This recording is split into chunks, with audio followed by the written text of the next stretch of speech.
आप लोगों के लिए जो रात भर बस जगा कर रखते हैं बस। मैं आपको जो है एक मुफ्ती साहब ने एक बहुत पुरानी बात याद दिला दी है मुझे। लगभग एक डेढ़ साल पुरानी बात, या शायद उससे थोड़ा आगे पीछे होगा, जो भी है। थैंक यू है। मैं थैंक यू। जब मेरा सीखने का जर्नी शुरू कर रहा था शेयर मार्केट का, हमारे ग्रुप में है मुजाहिद साहब। मेरे उस्ताद की दर्जा, उस्ताद का दर्जा रखते हैं। अ, यकीन नहीं करेंगे, मैं जब सीखना शुरू किया तो मुझे फजर की बाद की नींद बहुत ज्यादा प्यारा था, बहुत ज्यादा। मतलब फजर बाद मुझे सोना ही सोना होता था। और उसके अलावा मौलाना मसरूर साहब वगैरह अच्छे से जानते हैं कि मुझे फजर की बाद की नींद कितनी अजीज है। लेकिन मैंने उस वक्त जो है मैंने फिर बिल्कुल ही सोना छोड़ दिया था मैंने। फजर बाद मेरा यही होता था कि मैं सीखूं। लगभग मुझे 9 बजे ऑफिस के लिए निकलना होता था। लेकिन मैं जो है 8 साढ़े 8 बजे तक बैठे बैठे पढ़ता रहता था, सीखता रहता था। और उसके बाद जो है मैं अपनी ज़रूरतों से फारिग होकर फिर ऑफिस जाता था। यानी फजर के बाद की नींद को मैंने ख़त्म कर दी थी। और उसके बाद आज तक मेरा ये मामूल बाकी है, अल्हम्दुलिल्लाह। तो ये ज़रूरी है, कुछ पाने के लिए थोड़ी सी मेहनत करनी पड़ेगी, थोड़ा कुछ खोना पड़ेगा। ख़ास तौर पर जो मुंबई वाले हैं, उनकी सुबह तो होती ही 12 बजे। तो वो हजरात भी थोड़ी सी मेहनत करें इंशाअल्लाह। खैर, तो आप हजरात भी मेहनत करें। मैं समझता हूँ कि इंशाअल्लाह इसका बड़ा नफा होगा इंशाअल्लाह। चलिए तमाम अहबाब, सूरह फातिहा पढ़ ले। इसका हम लोग इसलिए पढ़ते हैं ताकि कुरान करीम से हमारा आगाज हो। और जो है हर कोई इसको, हर एक को महसूस हो कि मैं भी इसका हिस्सा हूँ। और जो मजलिस के जो आदाब होते हैं, उस आदाब का मुझ पर भी लाजमी, उस आदाब का ख्याल रखना मेरे लिए भी लाजमी है। ये इसीलिए, ताकि ये इसीलिए हम कहते हैं कि हर एक सूरह फातिहा पढ़ ले। औज़ु बिल्लाहि मिनश शैतानिर रजीम, बिस्मिल्लाहिर रहमानिर रहीम।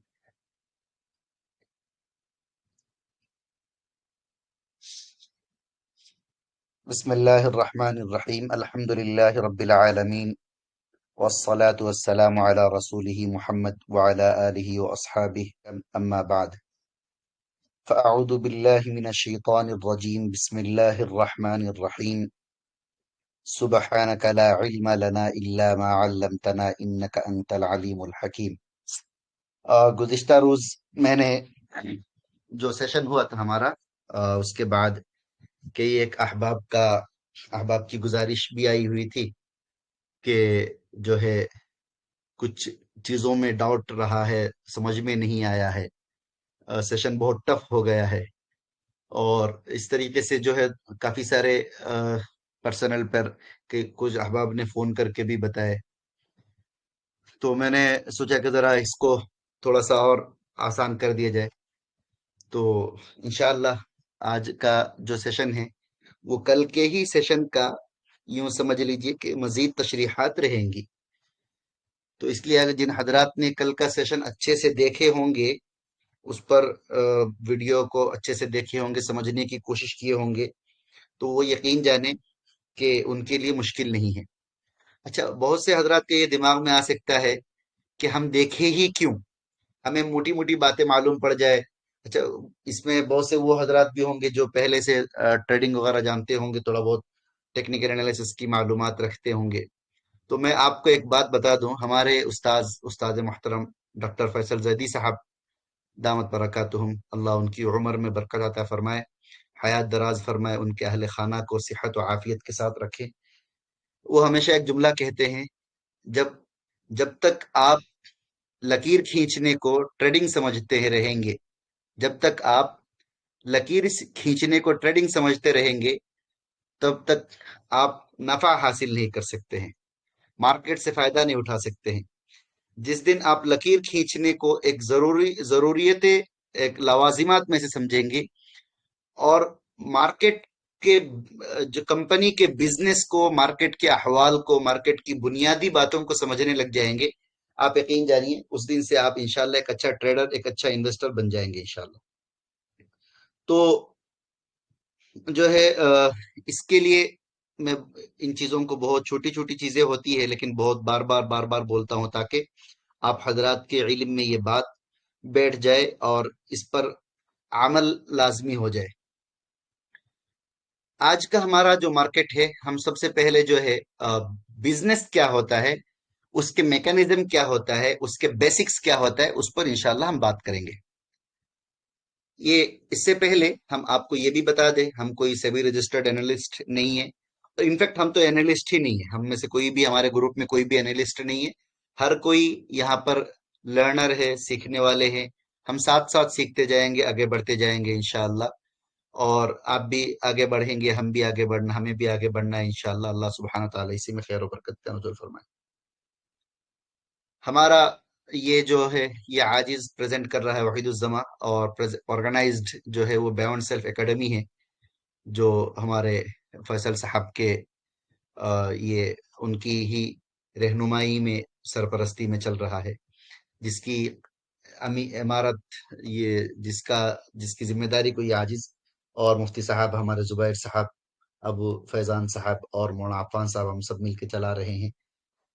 अल्लाह सुब्हानहू व तआला आपसे, आप तमाम से दुआ की गुजारिश है कि अल्लाह सुब्हानहू व तआला हम सब के अंदर इखलास पैदा फरमाए, दुआ करे खास हमारे लिए, और सेहत भी हम सबको अता फरमाए। अल्हम्दुलिल्लाह मेरी तबीयत भी अभी काफ़ी हद तक अच्छा है, और दवाइयाँ वगैरह से अल्हम्दुलिल्लाह अल्लाह ने बहुत आफियत रखा है। इसलिए बहुत सारे हजरात पूछ भी रहे थे, कई अहबाब ने फ़ोन किए थे, कई का जवाब दिया हूँ, कई का जवाब नहीं दे पाया हूँ, इसके लिए मैं माजरत खा हूँ। हम समझते हैं बिजनेस का बेसिक्स क्या है, बुनियाद क्या है। किसी भी बिजनेस का एक बुनियाद होता है, वो क्या है, मैं आपको बहुत सिंपल अंदाज में बता के खत्म कर दूंगा। बिजनेस का बेसिक्स क्या है? 10 चीजें होती है, ये आप अपने हिसाब से और भी बढ़ा सकते हैं। सबसे पहले होता है एक आइडिया। एक बिजनेस को रन करने के लिए, बिजनेस कुछ करने के लिए एक आइडिया होता है, आइडिया और प्लानिंग होती है। सबसे पहले एक अच्छा बिजनेस का आइडिया होना चाहिए और उसके लिए प्रॉपर प्लानिंग करनी चाहिए। ठीक है, आपको कौन सा बिजनेस करना है या किस बिजनेस में इन्वेस्ट करना है, उसका भी क्या होना चाहिए, आइडिया होना चाहिए, और उसके लिए प्रॉपर प्लानिंग करनी चाहिए। दूसरा है मार्केट रिसर्च। अपने प्रोडक्ट या सर्विस के लिए मार्केट में डिमांड और कंपटीशन को एनालिसिस करना जरूरी है।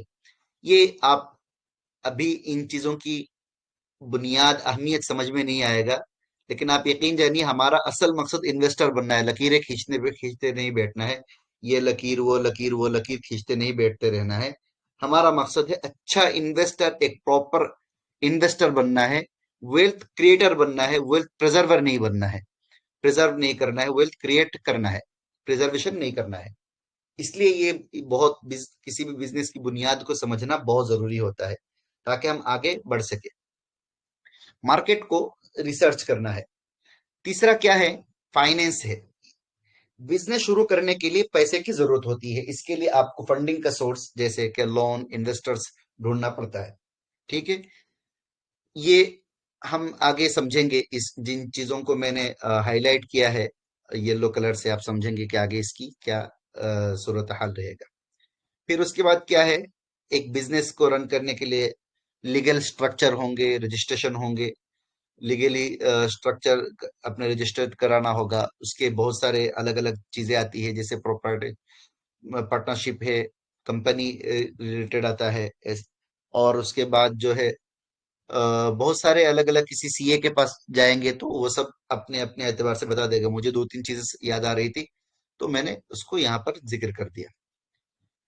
फिर एक अच्छा बिजनेस रन करने के लिए एक अच्छा लोकेशन की जरूरत होती है। जगह, जहां पर एक अच्छा, सही जगह, जहां पर अगर आप एक दुकान देना चाहते तो एक अच्छे दुकान के लिए एक मुनासिब जगह की जरूरत होती है, जहां पर आप उसको समझ सके। और या फिर जो है एक अच्छा, अगर आपको कोई कंपनी शुरू करनी है तो इतना बड़ा जगह चाहिए जहां पर डिस्टरबेंस ना हो, वगैरह वगैरह। अलग अलग एतबार से लोकेशन, हर एक के अपने अपने मकासद के एतबार से मुनासिब लोकेशन की ज्यादा जरूरत रहती है। ये मैंने लिख के रखा हुआ है, आप अपने एतबार से पढ़ लीजिएगा। इसके बाद मार्केटिंग और सेल्स होता है।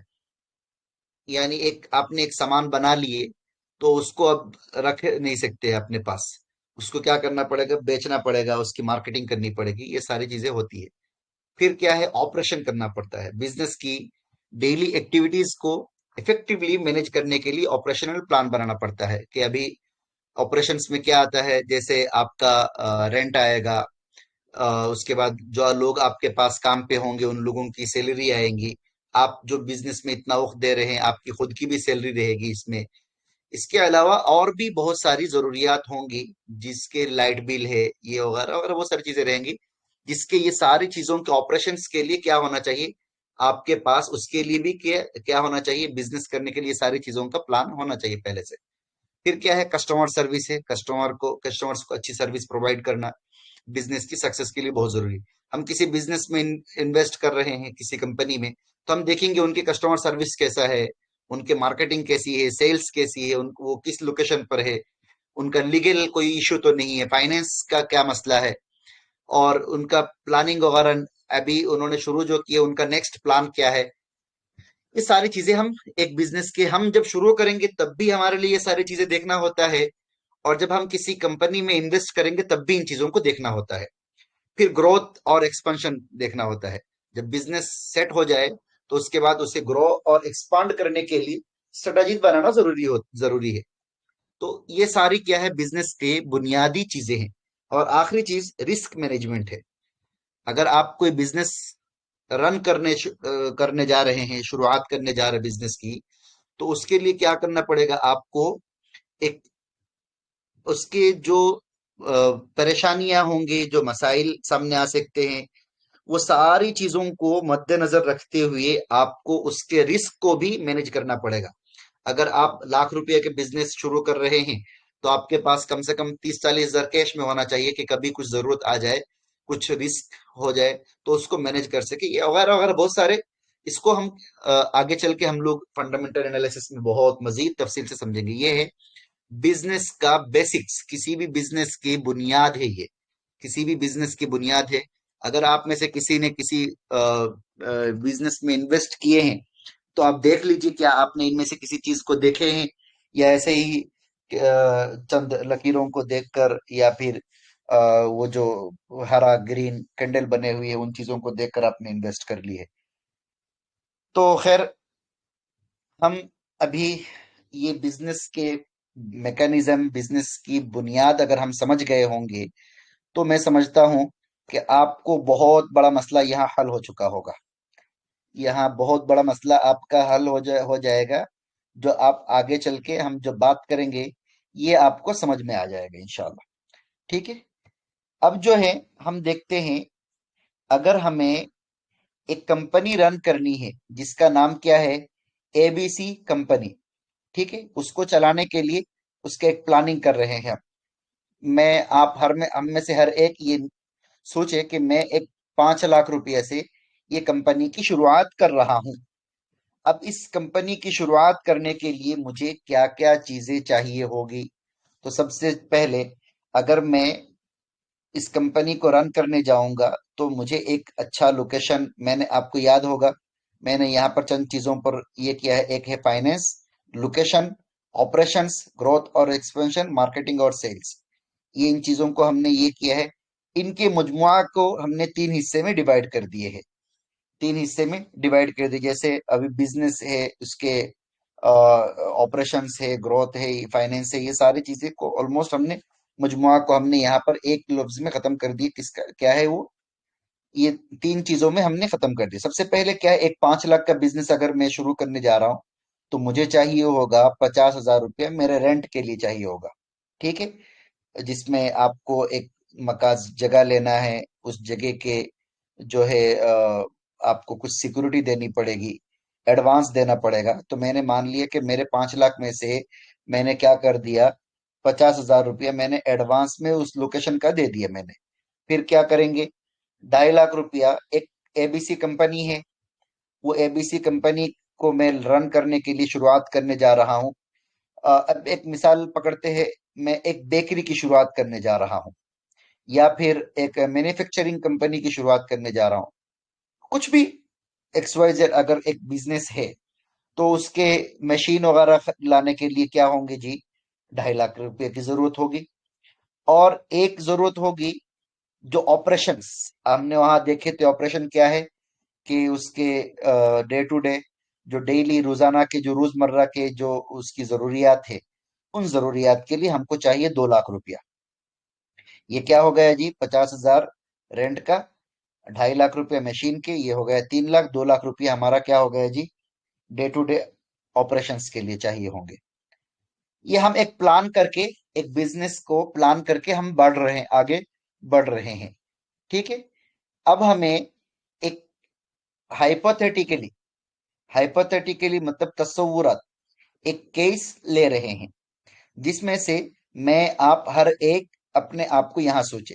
हमने क्या किया, हमने वहां पर देखे थे 50,000 रुपया हमें रेंट के लिए चाहिए, 2.5 लाख रुपया हमें मशीन के लिए चाहिए, 2 लाख रुपया हमें ऑपरेशंस के लिए चाहिए। ठीक है।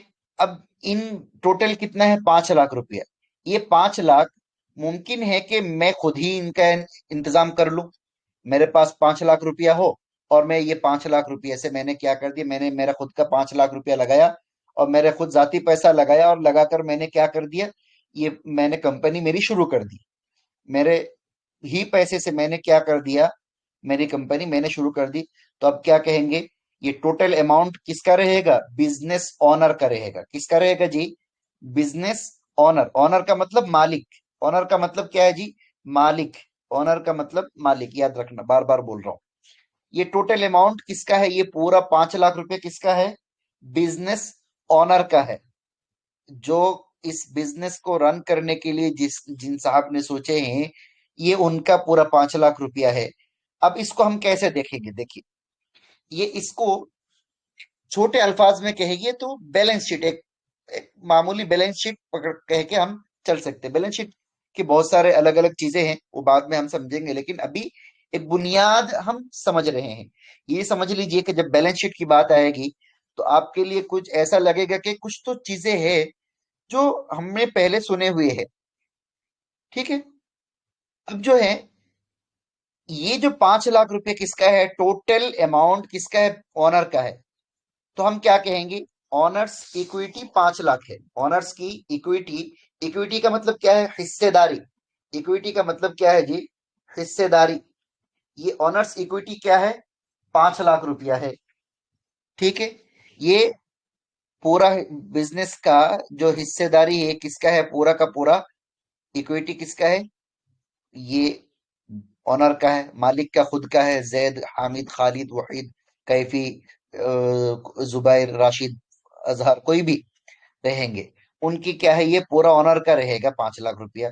इसको दूसरे अल्फाज में क्या कहेंगे, ऑनरशिप 100% किसका है जी, ये पूरे कंपनी का ऑनरशिप। मालिकाना हुकूक, मालिकाना हुकूक किसके, मालिकाना हक किसके हैं, ऑनरशिप ये किसके हैं, ये मालिक जैद का। हम एक नाम लिख देते हैं यहां पर, जैद। ठीक है।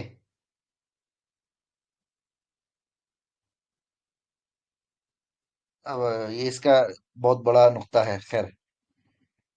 तो इस ये जैद का पूरा कंपनी की मालिकाना हकूक किसका है, जैद का है। ठीक है। अब जो है बिजनेस, अच्छा, इसको अच्छे से अगर समझ गए होंगे तो आपके लिए बहुत सारा, यहाँ पर बहुत सारी चीजें समझ में आ गई।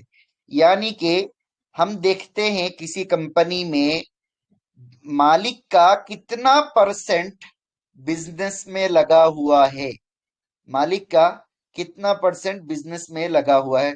तो हमने देखा कि जैद ने पूरा पैसा क्या किया है, 5 लाख का 5 लाख जैद ने खुद ने इन्वेस्ट किया है।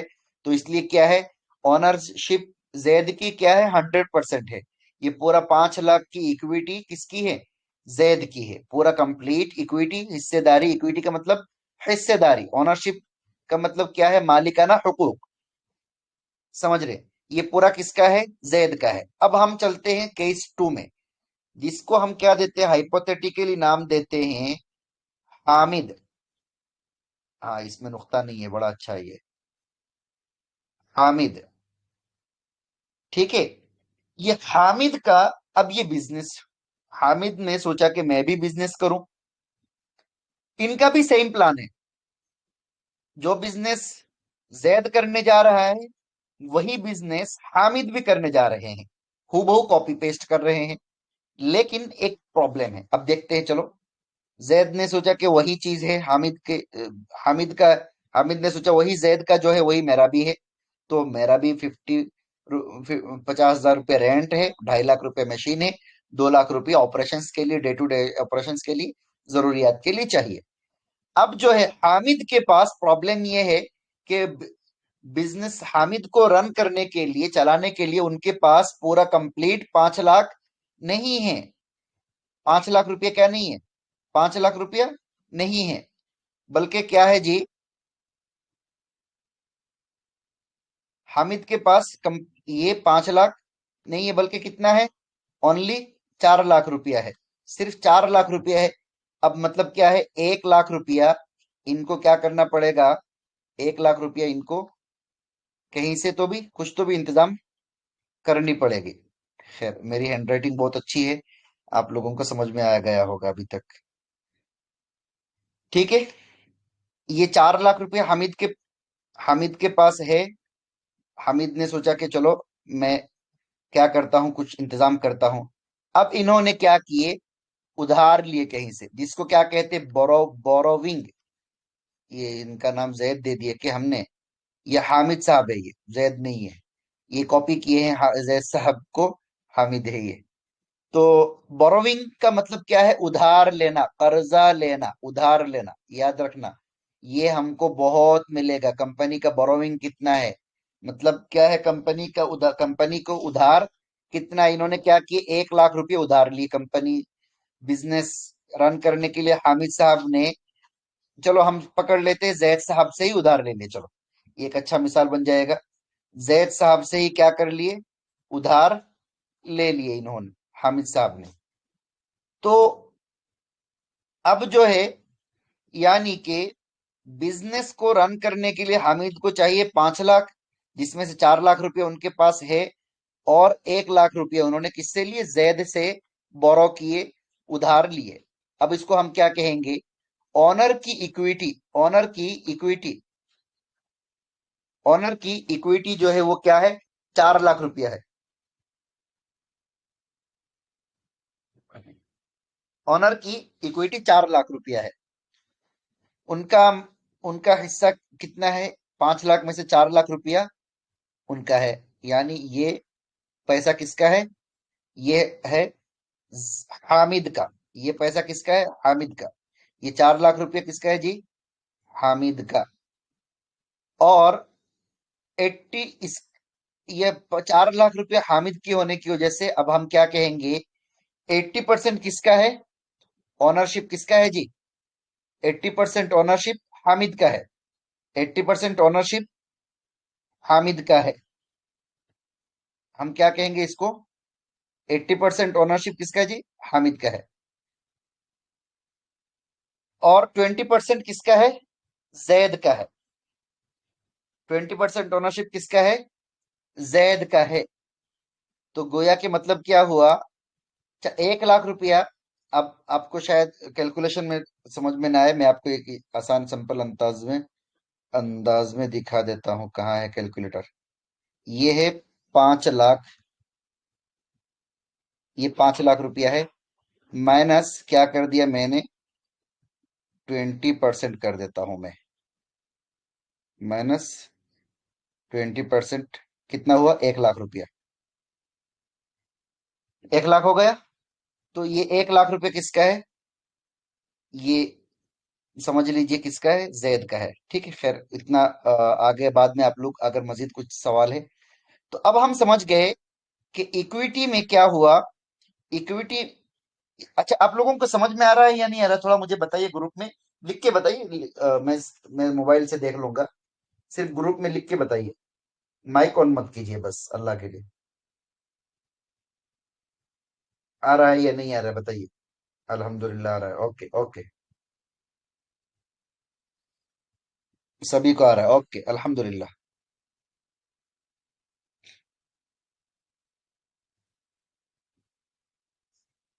चलिए, इतना समझ में आ गया कि आपको समझ में आ रहा है।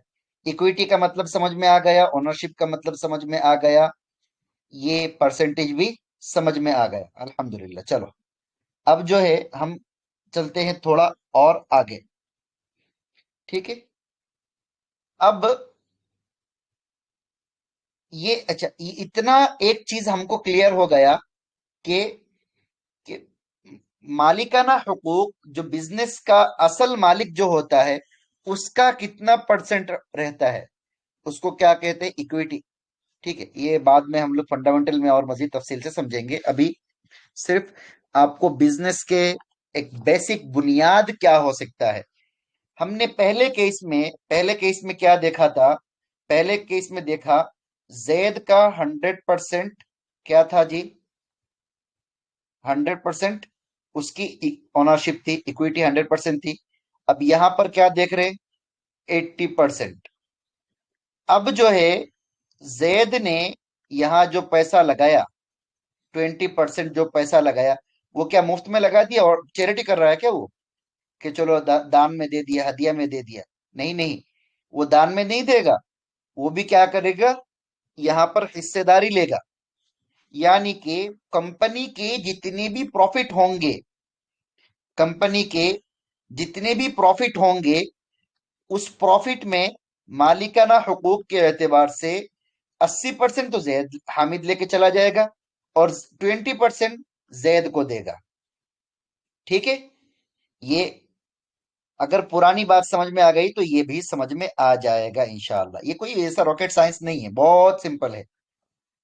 अब चलते हैं थोड़ा और आगे। अब हम कल देखे थे स्टॉक मार्केट किसको कहते हैं, शेयर मार्केट किसको कहते हैं, ये सारा चीजें समझ में आया। अब क्या करते हैं, जो है एक हाइपोथेटिकली एक मिसाल ले रहे हैं हम यहाँ। स्टॉक शेयर्स का क्या मतलब है? एक परसेंटेज पार्टनरशिप, एक परसेंटेज ऑफ पार्टनरशिप है। परसेंटेज ऑफ क्या है जी? पार्टनरशिप। यानी कि आपके पास, हमने कल बताया था, जिसके पास जितना ज्यादा शेयर होंगे उसका उतना हिस्सा होगा। जिसके पास जितना ज्यादा शेयर होंगे उसका उतना हिस्सा होगा एक कंपनी में। समझ रहे? बाज़ अहबाब जो है, सब सवाल आपके जो क्या कहते हैं उसको, इश्कालात जो है, सवाल मुकद्दर जितने हैं, वो सवाल मुकद्दर अभी ना करें। समझ रहे? सवाल मुकद्दर के जवाबात इंशाअल्लाह हमने सोचे हैं कि हम भी अगर ये यहाँ पर तालिब इल्म होते तो हमारे सवाल मुकद्दर क्या होते थे। समझ रहे? तो ये सवाल मुकद्दर को रखते हुए हमने भी बहुत सारे जवाबात पहले से जहन में रखकर आपके सामने रख रहे हैं। तो इसलिए आगे चलिए। पार्टनरशिप किसको कहते हैं? पार्टनरशिप का मतलब शिराकतदारी। शिराकत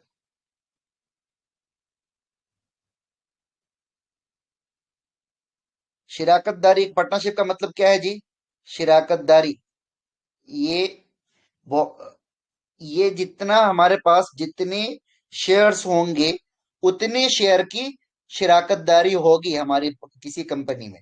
अब हम एक मिसाल समझते हैं, हाइपोथेटिकली एक चीज समझते हैं कि हामिद ने या जैद ने, किसी ने भी 10,000 शेयर्स क्या किया उसने। हमने कल देखे थे एक चीज, कल हमने देखे कि जब कोई कंपनी क्या होती, लॉन्च होती है, तो अपने शेयर्स को क्या करती है? छोटे छोटे टुकड़ों में तकसीम कर देती है। तो इन्होंने क्या किए, एक अपनी कंपनी को 10,000 हिस्से में क्या कर दिया, इन्होंने अपनी कंपनी को तकसीम कर दिया। ठीक है। अब 10,000 शेयर्स इन कंपनी, टोटल ये कंपनी है, इस पूरी कंपनी के अंदर कितने शेयर्स है? 10,000 शेयर्स है। ठीक है। अब ये 10,000 शेयर्स का उन्होंने सोचे कि मैं क्या करता हूं, मैं 1,000 शेयर किसी को दे देता हूं। मैं, मुझे पैसे की जरूरत है, मुझे कुछ दूसरे पैसे के जो बिजनेस को रन करने के लिए, या कर्जा चुकाने के लिए, या फिर अपने एक नया, कहीं पर नहीं, अपने बिजनेस को नया एक्सपांड करने के लिए, कहीं नई जगह पर शुरू करने के लिए, वगैरह वगैरह के लिए, हर चीज के लिए क्या है, कंपनी को पैसे की जरूरत है। तो इन्होंने सोचा कि काम करता हूं मैं, 10% मेरा शेयर्स क्या कर देता हूं, मैं बेच देता हूं। अब इन्होंने क्या किया, 10,000 का 10% कितना है जी, 1,000 है। 1,000 शेयर्स क्या कर दिए इन्होंने, सेल करने के लिए सोचे। अब जो है, अभी किसी के पास अगर 100 शेयर होगा तो इसका मतलब क्या है, 1% उसके पास हिस्सेदारी है, शिराकतदारी 1% रहेगी। समझ रहे, 1% हिस्सेदारी रहेगी। किसी के पास 200 है, 2%, 300 3%, 1,000 10% शेयर। तो जितना शेयर्स होंगे आपके पास, उतना एतबार, उसी के एतबार से आपकी हिस्सेदारी होगी कंपनी में। जितने ज्यादा आपके पास शेयर्स होंगे, उतने ही आपके कंपनी में शेयर्स होंगे। ये कल जो हमने पढ़े थे, आपको याद होगा कि जितने शेयर्स आपके पास होंगे, उतनी शिराकतदारी रहेगी, हिस्सा रहेगा। अब मैं समझता हूं कि इतनी बात कल के वीडियोस आपके देखने के बाद, आज का ये दोबारा रिवीजन के बाद, आपको ये चीज क्लियर हो गया होगा कि शिराकतदारी क्या है, कंपनी के शेयर्स का क्या मतलब है, ये सारी चीजें। एक सवाल कल एक साहब ने पूछे थे कि कंपनी जब आएगी तो पैसा दे के चली जाएगी तो उसके बाद क्या। तो वो जवाब भी अभी आएगा। साहब दोबारा मुझे मैसेज करके पूछ रहे हैं कि उस सवाल का जवाब आपने दिए नहीं, तो वो जवाब आ जाएगा, बेफिक्र रहिए।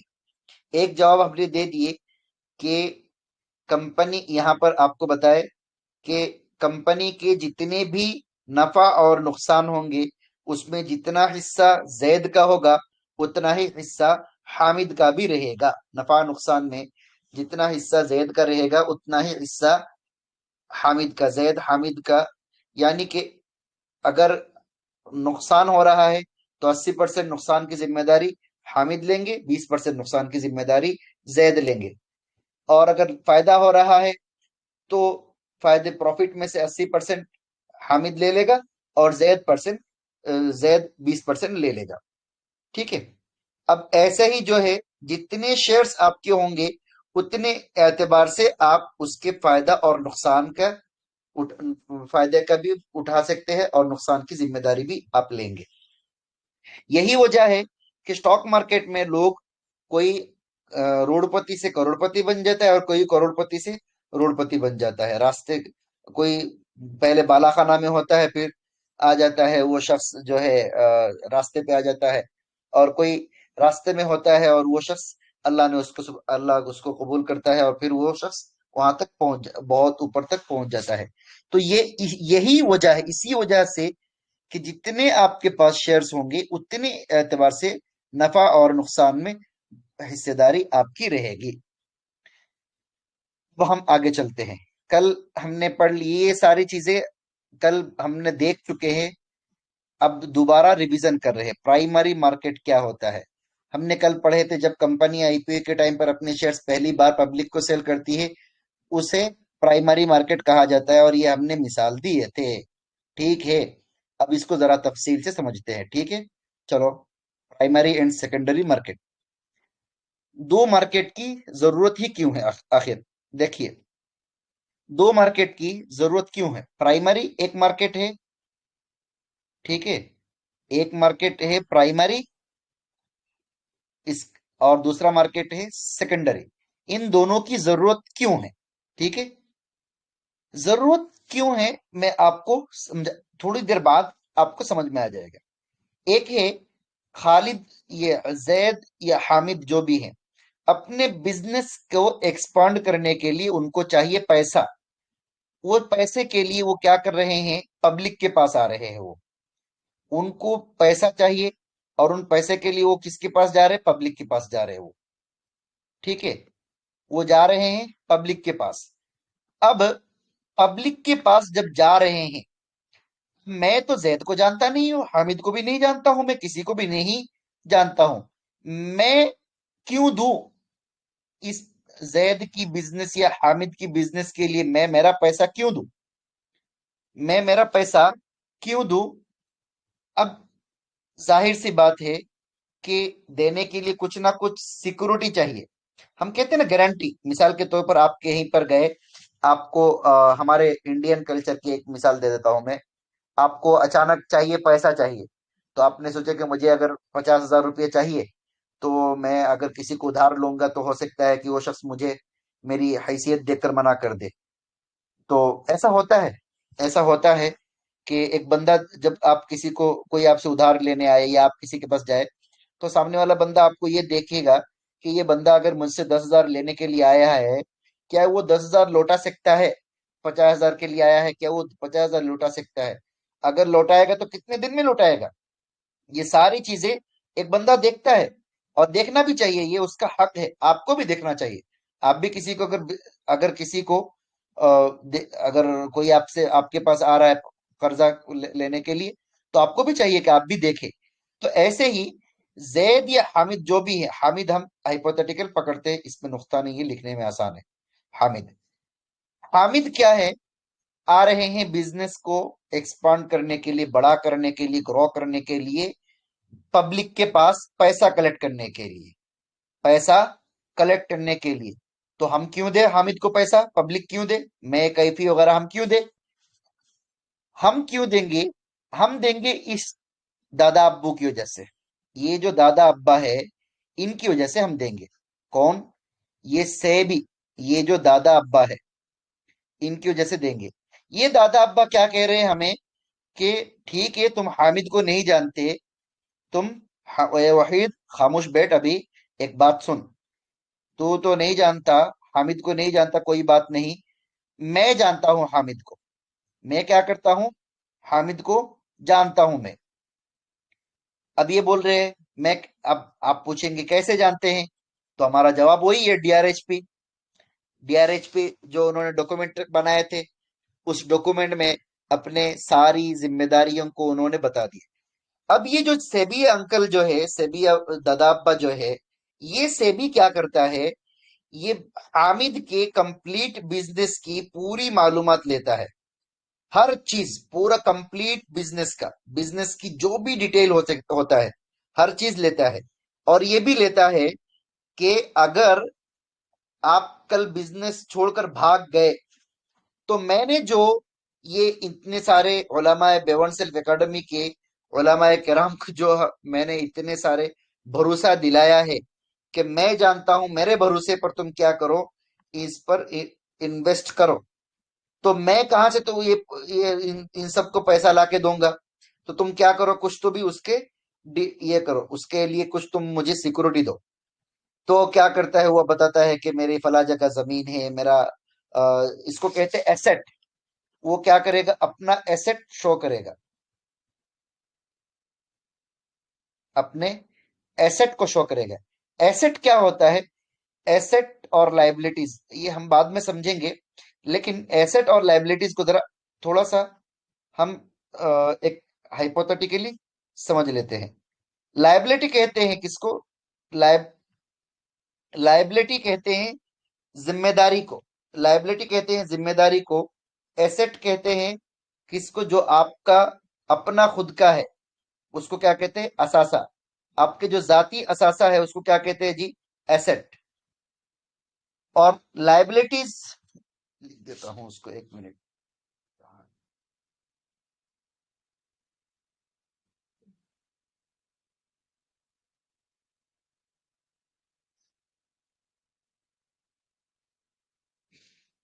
अच्छा, लाइबिलिटी अब जुबानी याद रखिए। लाइबिलिटी का मैं स्पेलिंग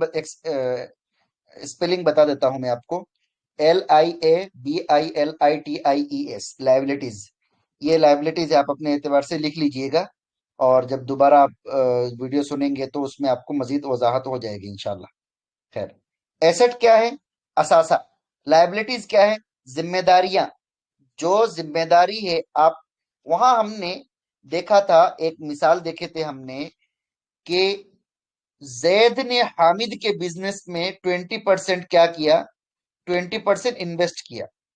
ठीक है? ये जो 20% है, ये कल हामिद ने अगर धोखा दे दिया, कल हामिद ने अगर जैद को धोखा दे दिया, तो हामिद के पास कुछ तो ऐसा होना चाहिए जो जैद ले सके। तो वो क्या करेगा? वो कहेगा कि भाई मैं तुम्हारे एसेट बेच दूंगा मैं।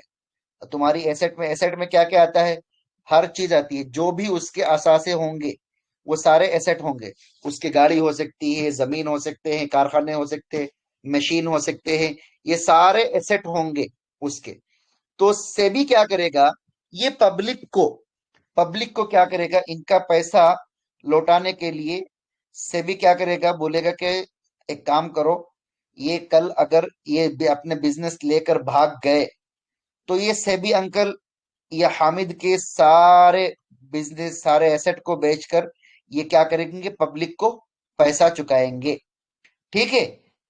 इसके लिए ये बहुत बड़ा रोल किसका है, ये बहुत बड़ा रोल किसका है, सेबी का है यहाँ पर। बल्कि मैं कहता हूं सबसे बड़ा रोल सेबी का। अच्छा, पब्लिक जब यहाँ पर आ रही है, पब्लिक जब बिजनेस हामिद के बिजनेस में इन्वेस्ट करने के लिए आ रही है, सेबी के भरोसे पर सेबी के भरोसे पर पब्लिक जब आ रही है, तो पब्लिक को भी क्या चाहिए, हिस्सेदारी चाहिए। तो पब्लिक के हिस्सेदारी चाहिए बोले तो पब्लिक क्या करेगी, वही शेयर्स फ्लोट करेगा, ये बिजनेस में से अपने शेयर्स देंगे। खैर, उसको आगे मजीद समझेंगे हम। अब हम समझते हैं इशूअर को। इशूअर किसको कहते हैं, ये बहुत आसान है, इतना रॉकेट साइंस कुछ भी नहीं है, समझ रहे। इशूअर कहते हैं जारी करने वाले। पहली बार शेयर को जारी करने वाले को क्या कहते हैं?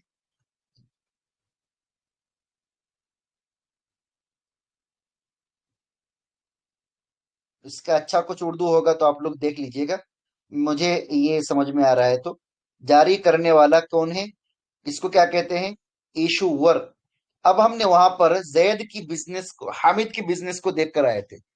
यहाँ हम यही मिसाल हम यहाँ भी आगे लेके चलते हैं। चलिए, हामिद कौन है, इशूअर है। हामिद कौन है, इशूअर है। क्या इशू कर रहे हैं वो, शेयर्स इशू कर रहे हैं। हामिद क्या कर रहे हैं, शेयर्स इशू कर रहे हैं। किस चीज के बदले, किसको किसको इशू कर रहे हैं, इन्वेस्टर्स को। हमने इन्वेस्टिंग पढ़े, इन्वेस्टर्स को भी समझे। जो इन्वेस्ट करने वाला होता है उसको क्या कहते हैं, इन्वेस्टर्स। हामिद कौन है, इशूअर है। अपने क्या इशू कर रहे हैं, शेयर इशू कर रहे हैं। फाइल मफूल, समझ रहे। ये कौन है, इन्वेस्टर है। ये कौन है, इन्वेस्टर है। अब हामिद इशू किस चीज के बदले कर रहे हैं, वो है फंड्स। फंड किस काम के लिए कर रहे हैं, फंड कलेक्ट करने के लिए कर रहे हैं। हामिद जो है इशू जो कर रहा है वो किस चीज के बदले, फंड कलेक्ट करने के लिए कर रहा है। तो अब जो है एक चीज आप समझिए, हामिद ने इशू किया शेयर्स, ठीक है। 10,000 में से 1,000 शेयर इशू किए। अब 1,000 शेयर के बदले क्या कि इन्वेस्टर्स ने हामिद को क्या दिए, फंड दिए। और हामिद को क्या मिल गया, फंड मिल गया, पैसा मिल गया। हामिद को पैसा मिल गया, इन्वेस्टर्स को क्या मिल गया, शेयर्स मिल गए। इसको मैंने एक, ये देखिए, हामिद ने क्या किया। अब शेयर्स जो है, ये शेयर्स कोई ऐसी चीज नहीं जिसको हम हाथ में लेके पकड़ के बैठ सके। ये क्या होता है, एक सिक्योरिटी होती है, सर्टिफिकेट होती है। सिक्योरिटी मैंने बताया कि जैसे जैसे सोने की दुकान में आप गए और सोना खरीदने के, सोने की दुकान में गए, जाके कहा ये मेरे 2 तोला सोना है, आप इसके बदले मुझे 1 लाख रुपया दीजिए, 50,000 रुपये, जो भी खैर सोने की कीमत रहेगी, आप अपने इतबार जितना आपको जरूरत है। तो ये क्या है, ये वहां जो सोने की दुकान में जाके सोना देना, वहां जो सोने की दुकान में जाकर सोना देना और उस सोने के बदले पैसा मिलना, ये क्या था, सोना आपका क्या था, सिक्योरिटी। ये सोना क्या है, सोना क्या था, सिक्योरिटी। और ये जो है शेयर मार्केट में कोई सी, मतलब ऐसी कोई चीज तो है नहीं जिसको आप दे सके। तो शेयर मार्केट में क्या आता है, सर्टिफिकेट आती है। शेयर मार्केट में सर्टिफिकेट आते हैं। अब हम और समझते हैं। अब ये साहब क्या किए, इन्होंने शेयर्स की सिक्योरिटी दिए, इन्वेस्टर्स के पास पैसा था। अब क्या हो गया, इनको मिल गया, इशूअर को मिल, हामिद को मिल गया पैसा, और इन्वेस्टर्स को मिल गया सिक्योरिटी, सर्टिफिकेट, शेयर्स की सर्टिफिकेट, और इनके पास शेयर्स है, इनके पास फंड है। समझ रहे? अब बीच में ये पूरा हिस्सा क्या हो गया, ये जितने थे ये है क्या, ये सारा मैकेनिज्म कहाँ होता है जी, ये सारा इन्वेस्ट इशू, हामिद इशूअर है और इन्वेस्टर्स पैसे लगाने वाले हैं, माल फंड देने वाले हैं। इन ये पूरे मैकेनिज्म के लिए एक जगह की जरूरत है। उस जगह का नाम क्या है जी, उस जगह का नाम क्या है, प्राइमरी मार्केट। उस जगह का नाम प्राइमरी मार्केट है। उस जगह का नाम क्या है जी, प्राइमरी मार्केट। अभी हम थोड़ा और explain secondary market. Secondary market हमने कल पढ़े थे। अच्छा, यहाँ भी प्राइमरी मार्केट की बात हो रही है, तो चलो, ये है प्राइमरी मार्केट। इसलिए जरूरी है ताकि ये जितना प्रोसेस है, ये इशूअर को, इशूअर के चाहिए फंड, इन्वेस्टर्स को चाहिए शेयर्स, ये सारा चीजों के लिए एक ऐसे जगह की जरूरत है जहां पर ये सारा मैकेनिज्म हो सके, ये सारे मामलात हल हो सके। और इन्वेस्टर्स अभी, अच्छा एक मिसाल है, एक जहन में अल्लाह ने बात डाली कि अभी मिसाल के तौर पर ये जैद, ये हामिद कौन है, इशूअर है।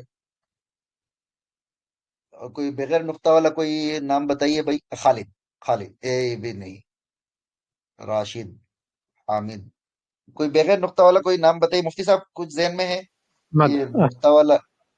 अहमद, हाँ, चलो अहमद। ये अहमद कौन है, इन्वेस्टर से। अहमद, राशिद, हामिद, महमूद, जितने भी है, ये सारे कौन होंगे, इन्वेस्टर्स होंगे। अब ये क्या करेंगे, थोड़ी ना जाएंगे ये सारे इनके बिजनेस को जाके अपने लाखों रुपया, हजारों रुपया, अभी कोई रहे, किसी का बिजनेस दिल्ली में रहेगा, रहने वाला होगा वो, और अहमद रहता होगा मुंबई में। अब क्या वो मुंबई से दिल्ली जाएंगे ये चेक करने के लिए उनका बिजनेस कैसा चल रहा है, क्या है, नहीं है? ये सारा काम कौन देखता है, प्राइमरी मार्केट में सेबी देखता है। ये सारा काम कौन देखता है, प्राइमरी मार्केट में सेबी देखता है। अच्छा, अभी मुझे एक बताइए आप लोग थोड़ा सा, क्या ये यहां तक आपको क्लियर है? क्या यहां तक क्लियर है आपको? लिख के बताइए।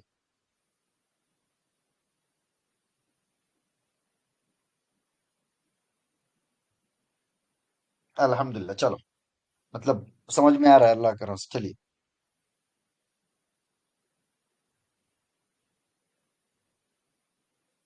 ठीक है, यहां तक अगर क्लियर है तो हम आगे जा सकते हैं। अब हम, ये हमने क्या लिए, ये हमारा इशूअर को मिल गया फंड और इन्वेस्टर्स को मिल गया सिक्योरिटी, ये पैसा। अब ये इन्वेस्टर्स को मिल गया शेयर्स, सिक्योरिटी सर्टिफिकेट मिल गई, ठीक है। फंड्स आपस में, इनके आपस में लेन देन हो गया। अब इसके कुछ टर्म्स है। टर्म्स क्या है, कुछ अ, लवाजिमात है जो कि हम अभी समझ लेते हैं, ठीक है। वो क्या है, सबसे पहले गोइंग पब्लिक, हमने कल आपको बता दिए थे कि क्या क्या होते हैं टर्म्स, किसते हैं कि टर्म्स कहते हैं, टर्म्स कहते हैं शराइत को। टर्म्स किसको कहते हैं, शराइत। ये जो प्राइमरी मार्केट के क्या है जी, कुछ शराइत है।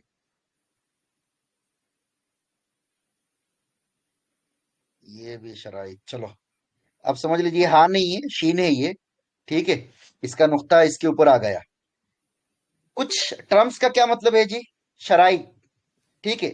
अब वो क्या कर रहे हैं, जो हमने कल पढ़े थे कि कोई कंपनी पब्लिक में आने के लिए सबसे पहले उसको क्या होना चाहिए, गोइंग पब्लिक जब भी वो कहेगा तो उसको क्या करना होना चाहिए जी, प्राइवेट लिमिटेड कंपनी होना चाहिए।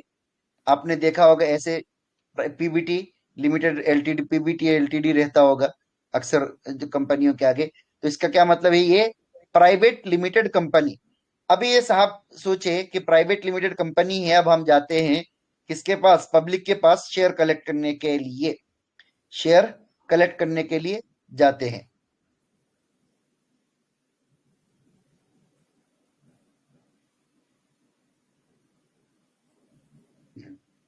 शेयर्स कलेक्ट करने के लिए जाएंगे तो सबसे पहले वो सिक्योरिटी इशू करेंगे, जो यहां पर है, सिक्योरिटी या सर्टिफिकेट। सेबी का फुल फॉर्म क्या है? किसी को याद है तो लिखिए। सेबी का फुल फॉर्म याद है किसी को? जल्दी लिखिए। किसको किसको याद है देखते हैं।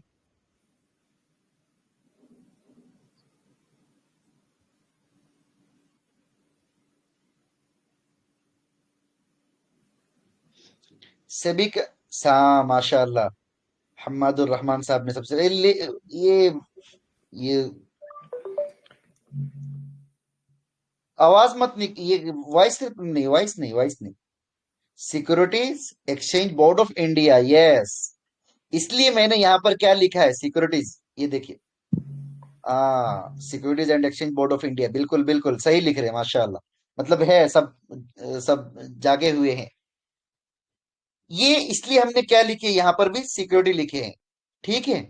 ये जब पब्लिक में आएंगे तो क्या देंगे, कुछ सिक्योरिटी देंगे शेयर्स की शक्ल में। अब जो है ये क्या करेंगे, न्यू इशू शेयर्स करेंगे, कंट्रोल बाय सेबी और ब्रोकर। ब्रोकर को हम थोड़ी देर बाद हम समझ जाएंगे इंशाल्लाह, ब्रोकर्स क्या होता है हम थोड़ी देर में इंशाल्लाह समझ जाएंगे, ठीक है। ये हम क्या करेंगे, न्यू इशू, नया शेयर्स लाते हैं। न्यू इशू शेयर्स होता है नया, बिल्कुल पहली बार शेयर्स को लाते हैं। ये किसमें, प्राइमरी मार्केट में। प्राइमरी मार्केट में पहली बार शेयर्स आता है। अब पहली बार शेयर्स जब आता है, ये प्रोटेक्शन अगेंस्ट डिफॉल्ट्स कौन है, ये सेबी करती है। कौन करता है जी, सेबी। ये सारा जिम्मेदारी कौन लेता है जी, सेबी लेती है। ये कौन साहब, गुजराती नहीं आती साहब हमें। गुजराती नहीं आती, उर्दू, उर्दू, हिंदी, बांग्ला, असमी, मराठी और वगैरह ये सब लिखिए तो समझ, थोड़ा बहुत समझ, मराठी भी नहीं आती, ये समझ में आ जाता है, इंग्लिश ये सब समझ में आता है, गुजराती नहीं, ठीक है। माफी की जरूरत नहीं साहब, ये तो ऐसे ही ये करो। ये सेबी क्या है, एक साहब ने यहाँ लिखे थे, क्या लिखे थे, थोड़ा पहले सवाल किए थे एक साहब ने, कि इन सारे मामलात का जामिन सेबी है। हाँ ये वही है, प्रोटेक्शन अगेंस्ट डिफॉल्ट्स कौन है, सेबी। वही जो है, कौन है, सेबी है। इन सारे मामलात का जामिन कौन रहेंगे, सेबी रहेगा। ये सारे मामलात के जामिन सेबी। और ये सारा कहाँ होता है जी, प्राइमरी मार्केट में होता है। ये सारा कहाँ होता है, प्राइमरी मार्केट में होता है। अब मैं समझता हूं आपका जो है प्राइमरी मार्केट के मुतालिक जितने भी सवालात थे वो पूरा हल हो गए होंगे। प्राइमरी मार्केट के मामले में सारी चीजें आपको हल हो चुके होंगे। अगर हल हो गए तो बताइए।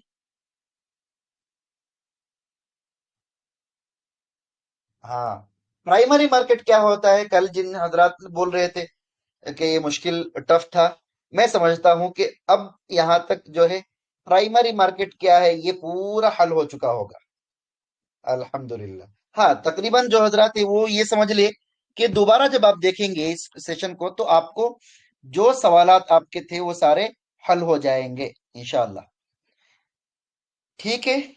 अब हम आगे चलते हैं, किसको लेकर, सेकेंडरी मार्केट को। सेकेंडरी मार्केट क्यों चाहिए, सेकेंडरी मार्केट की जरूरत आखिर क्यों है। सेकेंडरी मार्केट की जरूरत इसलिए है ताकि जो प्राइमरी मार्केट में लिस्ट जो शेयर हुए हैं, प्राइमरी मार्केट में जो कंपनी लिस्ट हुई है वो क्या हो जाए, प्राइमरी मार्केट में लिस्ट हुई कंपनीज की ट्रेडिंग हो सके, ट्रेडिंग हो सके, उनकी तिजारत चल सके। ये हमने कल पढ़े थे, आईपीओ के बाद जब कंपनी के शेयर्स की ट्रेडिंग स्टॉक एक्सचेंज पर होने लगती है तो उसे सेकेंडरी मार्केट कहते हैं। जैसे यहाँ देखिए, buy sell buy sell buy sell चल रहा है, आपस में खरीदो फरोख्त चल रहा है। कंपनी पैसा लेके निकल गई प्राइमरी मार्केट में, प्राइमरी मार्केट में कंपनी पैसा लेकर निकल गई। अब क्या है, ये इन्वेस्टर्स जितने हैं, ये मार्केट के पार्टिसिपेंट्स जितने हैं, हम मार्केट के पार्टिसिपेंट्स को बहुत जल्द पढ़ेंगे इंशाल्लाह। ये मार्केट के जितने पार्टिसिपेंट्स हैं इनके आपस में क्या चलेगा, खरीदो फरोख्त चलेगा। कंपनी तो पहली बार क्या था, जितना उसको मिला था, जो फंड चाहिए था, उसको पैसा चाहिए थी, उसने क्या कर दिया, प्राइमरी मार्केट में फंड लेकर, ये प्राइमरी मार्केट ने, कंपनी ने फंड लेकर इशू इशू की फंड इशू, ये सिक्योरिटी इशू किया और इन्वेस्टर से फंड लेकर चला गया, खत्म हो गया उसका काम। अब आगे का काम क्या है? सेकेंडरी मार्केट में। सेकेंडरी मार्केट में क्या चलता रहेगा? जितने भी ट्रेडिंग है, जो तिजारत होंगी, ये सारे के सारे कहाँ होंगे? सेकेंडरी मार्केट में होंगे। ठीक है। सेकेंडरी मार्केट क्या है? यहाँ पे पहले से इशूड शेयर्स का ट्रेडिंग होता है। यहाँ पे इन्वेस्टर्स शेयर्स को खरीदते और बेचते, जो मैंने आपको बता दिया। आईपीओ के बारे में मजीद तफसीलात इंशाल्लाह आईपीओ एनालिसिस सेशन में तफसील से बताया जाएगा। अब ये कवि कहना चाह रहे हैं कि आईपीओ एनालिसिस भी कुछ होगा जिसमें जो है ये सारी चीजें मजीद आएंगे। ठीक है। अब सेकेंडरी मार्केट हमने देखी अभी थोड़ी देर पहले। सेकेंडरी मार्केट में क्या है? देखो, ये है इशूअर हामिद, जिन्होंने शेयर्स इशू किए। कहां पर? प्राइमरी मार्केट में शेयर्स इशू किए। और कहां पर ये आ गए? प्राइमरी मार्केट में जब इशू किए तो वो आ जाएगा कहां पर? सेकेंडरी मार्केट में। और सेकेंडरी मार्केट में जब आ जाएगा तो अब क्या होगा? कंपनी इन्वेस्टर्स जो होंगे वो क्या करेंगे? इनके आपस में जितने भी, वो हमने लास्ट स्लाइड में देखे थे, एक बड़ा पार्टिसिपेंट्स है, वो पार्टिसिपेंट्स के आपस में क्या चलता रहेगा? इस सेकेंडरी मार्केट में क्या होता रहेगा? बिजनेस चलता रहेगा।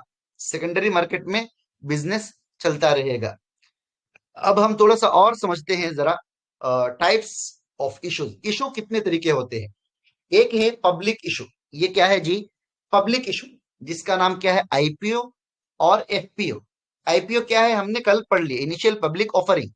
इनिशियल पब्लिक ऑफरिंग जिसमें क्या होता है? पहली बार कंपनी जब पहली बार लिस्ट होती है, पहली बार कंपनी जब लिस्ट होती है उसको क्या कहते हैं? आईपीओ। और एफपीओ क्या होता है जी? एफपीओ होता है फॉलो।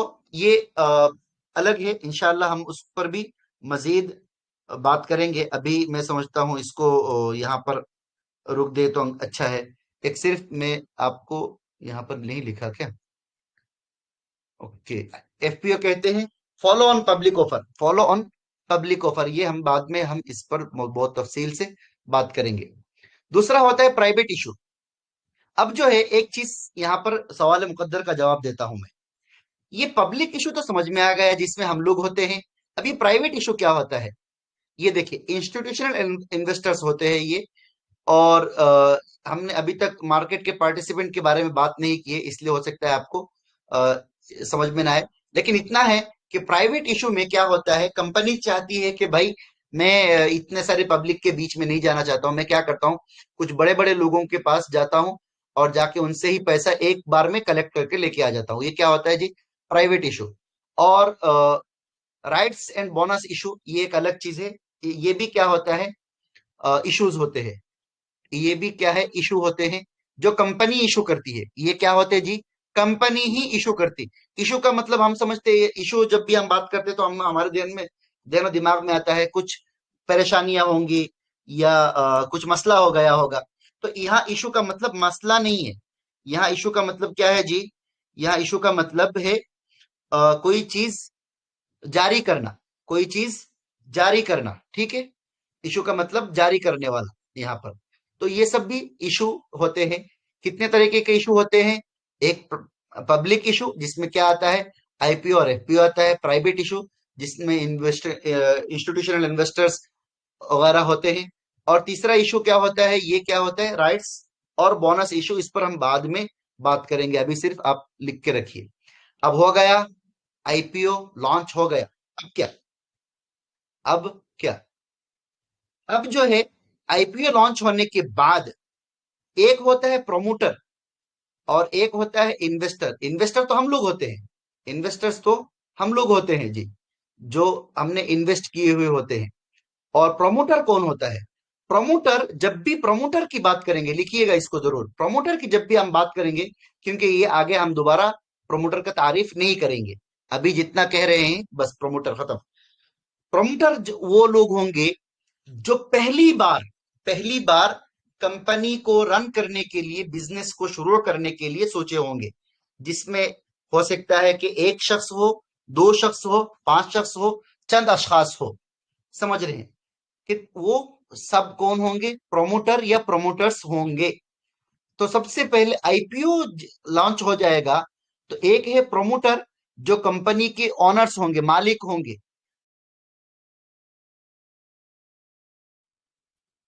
माजरत खा हूँ, बड़ा मसला हो गया था।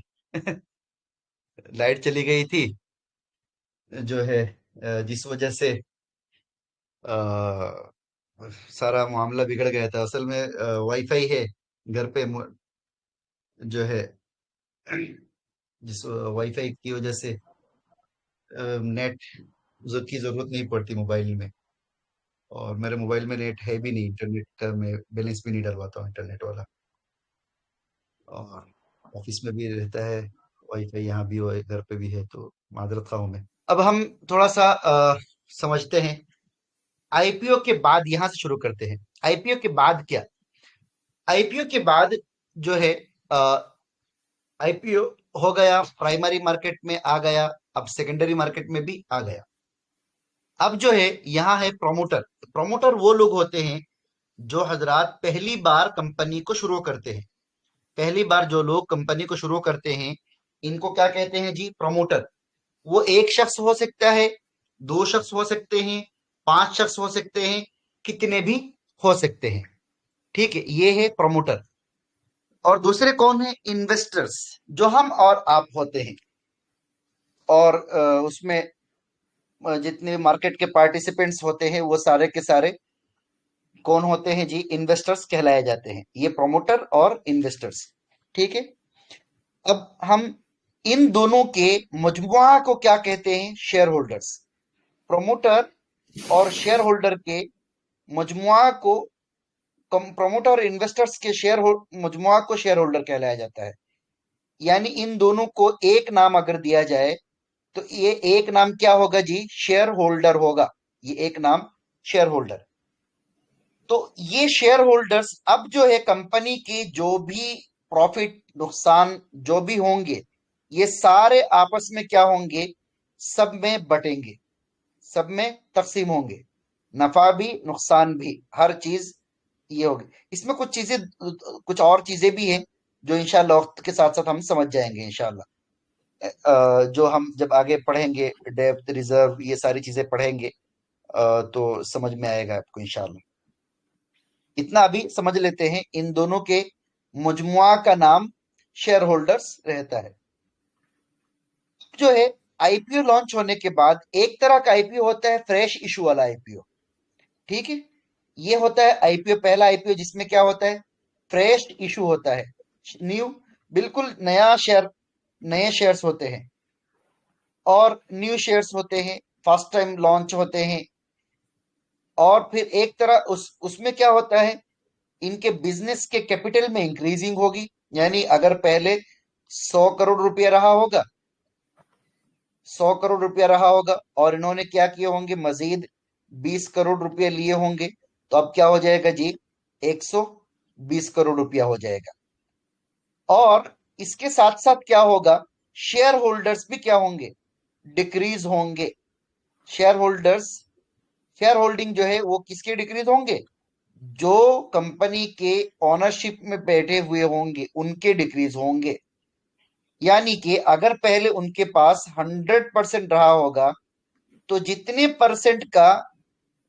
परसेंट का उन्होंने शेयर, न्यू शेयर इशू किए होंगे, न्यू शेयर जितने परसेंट का शेयर इशू किए होंगे, उतने परसेंट का क्या हो जाएगा जी? डिक्रीज शेयर होल्डिंग हो जाएगी। मिसाल के तौर पर पहले प्रोमोटर्स के पास 100% शेयर्स थे। ठीक है, 100% उनकी मालिकाना हुकूक होते थे, शेयर होल्डिंग उनकी कितना थे? 100%। अब क्या होगा? इन्होंने मिसाल के तौर पर इन्होंने क्या कर दिए? 20% का क्या किया इन्होंने? मार्केट में शेयर फ्लोट किए। अब क्या हो जाएगा? इनका जो प्रोमोटर्स होंगे, प्रोमोटर के जो होंगे वो 100 से कम होके बचेगा कितना? 80%। 80% क्या हो जाएगा? इधर इनके क्या हो रहा था? बिजनेस कैपिटल इंक्रीज हो रहा था। यहां मैं मिसाल दे के बता देता हूं। मैं यहां क्या हो रहा था, बिजनेस कैपिटल इंक्रीज हो रहा था। आईपीओ जब लॉन्च हो जाएगा तो उन कंपनी के बिजनेस के कैपिटल मतलब पैसा, कैपिटल क्या होगा, इंक्रीज होगा, और शेयर होल्डिंग क्या होगा, डिक्रीज होगा, कम होगा। कैपिटल बढ़ेगा, बिजनेस कैपिटल बढ़ेगा, इंक्रीजिंग का मतलब बढ़ना, और शेयर होल्डिंग डिक्रीज मतलब शेयर होल्डिंग कम हो जाएगा। पहले अगर 100% है तो शेयर होल्ड, अगर उन्होंने 20% का शेयर फ्लॉट किए हैं तो अब बचेगा कितना, 80% उनके पास, और पब्लिक के पास रहेगा कितना, 20%। ठीक है, ये है आसान तरीका। लेकिन एक कंपनी को किसी, जब कोई नया कंपनी पब्लिक में लिस्ट होती है तो उसको मिनिमम 25% क्या करना पड़ता है, पब्लिक को देना पड़ता है, लिस्ट करना पड़ता है। 25% से नीचे नहीं। अगर नीचे किए, मिसाल के तो 20% किए या 10% किए, कुछ भी किए, तो अगले 1 ईयर के अंदर, समझ रहे, अगले 1 साल के अंदर क्या करना पड़ता है इनको, वो अपने शेयर जो 25% से कम जितने होंगे उतना शेयर्स क्या करना पड़ेगा इनको, फ्लोट करना पड़ेगा मार्केट में वापस से। ठीक है, ये हम समझ गए होंगे, उम्मीद करता हूं मैं। और दूसरा तरीका आता है कि F offer on sale. Offer on cell क्या होता है, कोई कंपनी बेच देना। ऑफर ऑन सेल, बेच दी कंपनी को, क्या कर दिए, बेच दिया, डायरेक्ट बेच दिए। ऐसे बहुत सी कंपनी होती, बहुत सारे कंपनीज आती रहती है। इसमें शेयर होल्डिंग, नया शेयर कुछ भी नहीं मिलेगा। नया शेयर क्या नहीं है, कुछ भी नहीं है। लेकिन क्या होगा, इसमें एक है, नया शेयर्स क्या नहीं है, ऑफर ऑन, ये सिर्फ अभी याद रखिए, बाद में काम आएगा, क्योंकि जब आईपीओ एनालिसिस में बात करेंगे तो ये सारी चीजें आएंगे इंशाल्लाह। समझ रहे, ऑफर ऑन सेल में क्या आता है कि नए शेयर्स कुछ भी नहीं मिलेंगे, कंपनी अंदर अंदर जो है बिक जाती है, खत्म हो जाता है। मिसाल के तौर पर एबीसी कंपनी है, एबीसी कंपनी है, और ये और एक दूसरा है एक्स वाई जी कंपनी, एक्स वाई जी कंपनी। अब जो है एबीसी कंपनी ये वाले है मिसाल के तौर पर, और ये है ऑफर ऑन सेल वाले, ये एक्स वाई जी कंपनी है। अब जो है एक्स वाई जी कंपनी जो होगी, एक्स वाई जी कंपनी जो होगी, वो मुमकिन है कि एबीसी कंपनी क्या करेगी, पूरा का पूरा खरीद ले। एबीसी कंपनी को क्या कर ले, पूरा का पूरा खरीद ले। या फिर इसमें शेयर होल्डर्स, हमने देखे थे शेयर होल्डर्स, ठीक है। अब शेयर होल्डर 5 रहे होंगे, ठीक है, ये 5 शेयर होल्डर होंगे। देखिए ये सब बहुत इंपॉर्टेंट चीजें बता रहा हूं, सुन लीजिएगा। शेयर होल्डर 5 होंगे, ठीक है। अब ये 5 शेयर होल्डर मिलकर क्या करेंगे, इनमें से दो ने सोचा कि मैं क्या करता हूं, मेरे शेयर्स बेच देता हूं, और बचे गए 3। तो ये दो लोग क्या कर सकते हैं, अपने शेयर्स, मिसाल के तौर पर इनके 20% शेयर होंगे, तो क्या हो जाएगा जी, 20 प्लस 40%। ये सब भी होता है मार्केट में, ऑफर ऑन सेल बहुत होता है, समझ रहे।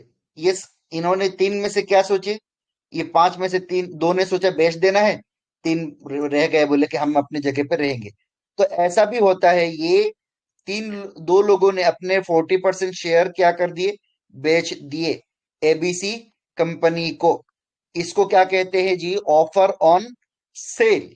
ऑफर ऑन सेल यानी कंपनी चाहे तो पूरी की पूरी कंपनी बिक जाए, या फिर कंपनी के कुछ कुछ शेयर होल्डर्स ऐसे होंगे जो क्या करेंगे, अपने शेयर्स को बेच सकते हैं। और इसमें क्या है, कैपिटल ऑफ कंपनी बिल्कुल नहीं है, नो चेंजेस, कुछ भी चेंजेस नहीं होने वाला है। कंपनी के कैपिटल में कुछ भी चेंजेस नहीं होने वाला है, ना बढ़ेगा ना ना इंक्रीजिंग ना डिक्रीजिंग, कुछ भी नहीं, ना बढ़ेगा ना कम होगा, कुछ भी नहीं, बढ़ोतरी भी नहीं, कमतरी भी नहीं, कुछ भी नहीं होने वाला है। और शेयर होल्डिंग जो है वो क्या होंगे, जैसा है वैसा ही रहेंगे। समझ रहे? अब एक चीज लास्ट पार्ट, चलिए लास्ट पार्ट यहाँ पे खत्म करते। FPO, follow on public offer, follow on public offer. समझ रहे? ये हम थोड़ा सा एक आसान अल्फाज में मैं बता के खत्म करता हूँ। एफपीओ को क्या होता है, एफपीओ जो होता है, अल्लाह अकबर, अब तो काफी हो गई, मैं खत्म कर रहा हूं यहाँ पर। एफपीओ वो होता है कि पहले से लिस्टेड कंपनी होगी, वो क्या करेगी, आईपीओ में ऑलरेडी क्या हो जाएगी, लिस्ट हो चुकी होगी, इनको मजीद पैसे की जरूरत होगी, तो वो क्या करेंगे, अपने पैसे को कुछ और उनको पैसे की जरूरत होगी, तो उसके लिए क्या करेंगे, नए शेयर्स लेकर आएंगे एफपीओ के जरिए।